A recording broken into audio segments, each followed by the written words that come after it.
6 na toxic na behavior ng isang babae na pinakaayaw naming mga lalaki, minsan nakaka-turn off. And trust me, pwede na ito na magiging dahilan namin para iwan ka, para ipagparit ka.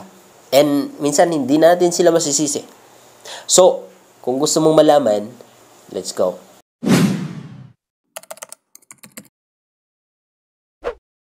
Anyway, wala pong point na panoorin mo ito, but in your heart, ayaw mong magbago. In your heart, ayaw mong magpakumbaba. Kasi the reason why i-reveal ko ito sa inyo, so that baguhin ninyo at maagapan ang maaring catastrophe. Magkasira ng relationship para maging happy ang relationship nyo. At the same time, it is good for you. Okay po ba? Kasi feeling ko maraming mga away sa akin, pero okay lang. Okay lang. As long as kapag nag-iisa ka, nire-realize mo, tama ata si Kuya Mael, kailangan kong ayusin to, kailangan kong baguhin to, then it is good for you. Okay, so proceed na po tayo sa number 1 na toxic. Na tagline ng isang babae or behavior ninyo is that sobrang selos. Normal lang po na magsiselos tayo kasi nga mahal natin. Ayaw natin na may kaagaw. Okay po ba? Pero ang sobra na nakakasakal po. In a way that you want to control him. In everything na gagawin niya, pupuntahan niya, or plano niya, gusto mo, kontrolado mo. Kasi natatakot ka na baka pinakawalan mo, mapupunta na siya sa kabilang bahay. Hindi kabilang buhay, kundi kabilang bahay. And ang problema sa sobrang selos po is that ikaw po yung kawawa. Ito po ang nai-stress sa'yo. Nag-undergo ng anxiety. Why? Because of too much thinking ng mga situation, ng mga maaaring mangyari na never namang mangyayari. Kasi illusion mo lang yan. And dahil sa may fear ka na mawala siya, na iwan ka, is that nagmamanifest outside. That is why you want to control him. Kaya gusto mo siyang lahat ng bagay ay alam mo, lahat ng bagay ay under ng control mo, and that is not good. That is very toxic in a relationship. And most of the time, iiwan ka talaga ng lalaki. Or, hindi ka man iiwan kasi natatakot siya, maaring sa'yo, natatakot siya na masaktan ka, but hindi siya magiging masaya sa'yo. Pinagtitiisan ka lang niya. And, we don't know, maybe just a matter of time para iwan ka na niya. Okay? Number 2 na toxic na behavior ng babae, and very common ito, is that sobrang ingay. Sobrang daldal. Parang machine gun. You know, wag nyo pong gagawin yan sa amin kasi wala na po kayong pinagkaiba sa magulang namin, sa mother namin kapag gano'n. Kasi hindi ko naman sinasabi na lahat ng mother, but mostly, you know. So, ito sana ang pinaka-isa sa iwasan ng karamihan sa babae, although alam kong sobrang hirap. But trust me, you need to overcome this weakness. Why? Kasi nararamdaman namin na minamaliit nyo kami, inaapakan nyo kami sa sobrang kabungangahan nyo. Ito actually yung isa na palaging pagsisimula ng pag-aaway ninyo kasi sobrang bunganga mo, sobrang ingay mo. Wala pa akong nakita na isang pamilya na genuine na masaya or may tunay na katahimikan sa inang o sa babaeng sobrang daldal, sobrang ingay. Napaka-toxic kasi yun. That is why ayaw ng isang lalaki na mag-stay na kasama ka.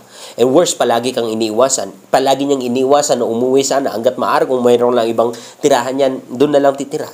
Why? Kasi napaka-toxic ng pinoprovide mong atmosphere.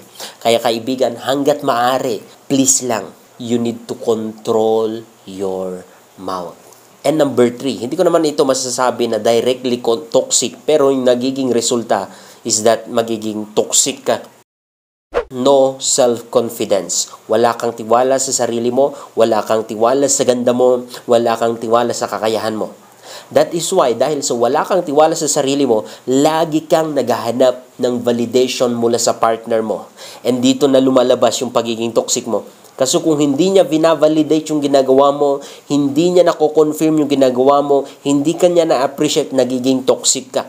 Nagiging tupakin ka, hindi ka namin maintindihan, dinadaan mo na sa galit, dinadaan mo na sa mga behavior, iba po mo pang behavior na hindi maintindihan, dun na lumalabas yung pagiging toxic mo. Pero ang pinaka-root pala nito is that wala ka lang tiwala sa sarili mo, sa kakayahan mo, na kailangan mo pa ng validation mula sa ibang tao. And indirectly, that is not good. Kasi kapag ikaw yung man-pleaser na palagi ka nalang naghahanap ng validation ng ibang tao na sabihin nilang maganda ka para maging maganda ka, then you need to build your confidence. Because not every time ma-appreciate ka ng ibang tao, especially your partner. Not every time ay nakikita niya yung nagagawa mo. That is why you need to build your self-confidence. Na kapag maglakad ka papalapit sa kanya is that nagagandahan na siya sa'yo in your thoughts. Wag lang sobrahan. Kasi it's not good also. But my point here is that meron kang unique na ganda, meron kang special na talent at skill, meron kang kakayahan na wala sa iba. You need to build your confidence. Okay? Number 4, too clingy.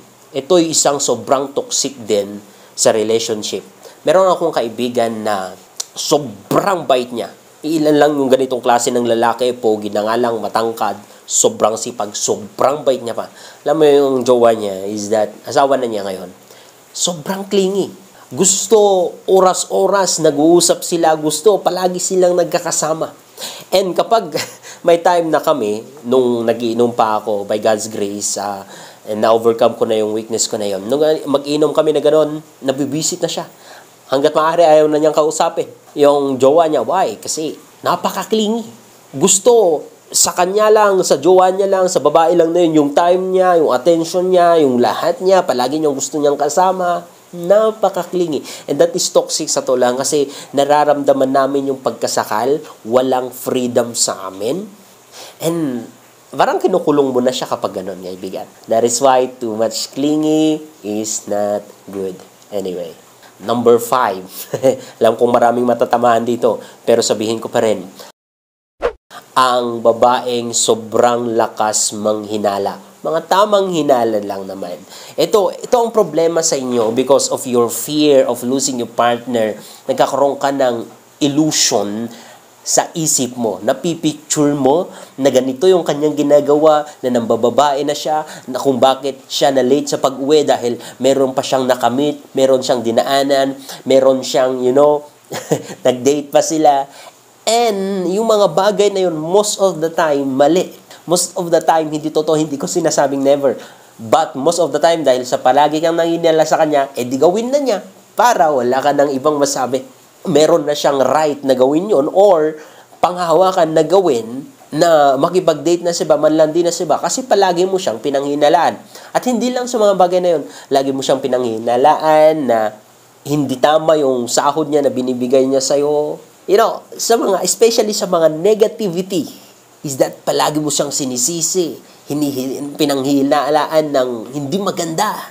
That is very toxic in a relationship. Walang lalaki na gusto mag-stay or makasama ng babaeng ganun. Pag nag-asawa kayo, trust me, hindi yan magiging masaya. Gustong-gusto niya na malayo ka sa kanya.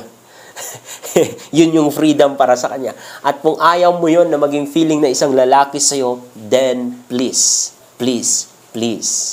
you need to change. Okay? And number 6, ang controlling or manipulative na mindset. Mindset po ito ng babae na hindi po dapat. Because meron akong nakikita ng mga kababaihan, especially mga married, mga matagal na sa relationship, that yung babae gusto nang kontrolin yung decision, yung gusto at yung gagawin ng asawa niya. And that is demonic actually. That is not good. If you want someone to love you, huwag mo silang pilitin. Huwag mong i-manipulate. Huwag mo silang kontrolin para mahalin ka, para mag-effort sila, mag-provide sila sa'yo. Allow them to do out of their love. Kusa nilang gawin. That time na ginawa mo, na-control siya sa lahat ng bagay. I-manipulate siya para sa'yo lang kanyang atensyon, sa'yo lang kanyang mata, sa'yo lang siya. Then that is the time na nagiging narcissist ka. That is the time na sobra at ultimate na toxic ka na. Ganito kasi, hindi naman sa sinasabi ko na mas matas ang lalaki sa babae, but technically, kami ang leader. Kami yung in control sa family, not the other way around. Hindi po babae. Hindi po. Lalaki po. That is why you want to control him kasi you want to do the role na hindi naman para sa'yo. Of course, may mga situation. Of course, may mga irresponsible na lalaki. Case by case ba naman? Of course ba? Okay? Sana maintindihan nyo. Pero kung okay naman siya, please allow him to be a man. Allow him to take charge. Allow him to lead you. And in that way, mas ma-appreciate ka niya, mas mamahalin ka niya. So ano ba may advice ko sa inyo? Kasi most of the time, itong mga nasabi ko is that naka-base dito sa isip niyo. Walang calmness, walang rest sa isip ninyo. Why? Especially kapag hindi naka-foundation yung faith nyo kay Lord. Siya lang po yung nagbibigay ng peace sa inyo, ng calmness sa inyo, ng assurance na mahal kayo ni Lord at mahal na mahal kayo ng partner nyo. That you need to give some respect and trust sa partner nyo. You need Jesus. You need Jesus. And help me to pray for you. Especially ikaw, ipag-pray ko na sana magkaroon ng self-control sa'yo, especially emotion, your feelings. I will pray because of the name of Jesus and because of the power of the Holy Spirit. You will be free from every unnecessary anxieties, from every mind-controlling spirits, from every manipulative spirit. I break that covenant. I break that assignment of Satan to destroy you in the name of Jesus Christ. And you will be free. You will receive freedom from your mind, from your thoughts. You will receive freedom and truth and peace and rest in the name of Jesus Christ. Receive in Jesus' name. So, I hope na na-bless kayo sa video na ito. I hope na nakatulong itong video na to. And make sure to share this video. Maraming salamat. See you sa next video. God bless.